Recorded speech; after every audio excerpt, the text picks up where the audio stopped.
আজ 26 সেপ্টেম্বর 2025 দৈনিক সমকালের প্রধান শিরোনাম। সড়ক জুড়ে পার্কিং, পণ্য ওঠানামা সারাদিন। নিউ ইয়র্কে ডক্টর ইউনূস শেখ হাসিনা ভারতে বসে উস্কানিমূলক বক্তব্য দিচ্ছেন। ঢালাও উৎসব, বোনাস পাবেন না রাষ্ট্র মালিকানার ব্যাংক কর্মীরা। পারল না বাংলাদেশ, ভারত পাকিস্তান ফাইনাল।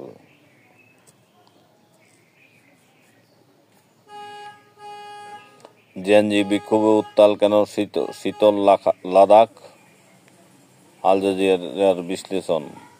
সেই বৃদ্ধ বললেন, হিট থেক্কা আশকা মাইরা শৈল বেহুশ হইয়া যায়। শাপলা প্রতীক না ফেলে সমাধান রাজপথে, সার্জিস আলম। শিক্ষককে হাতুড়ি পেটা বিএনপি নেতা গ্রেপ্তার, ফিরোজপুর।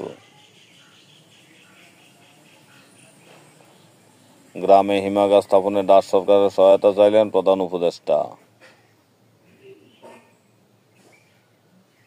নিষিদ্ধ ছাত্রলীগের মিছিলের মামলায় আসামি বিএনপি নেতা।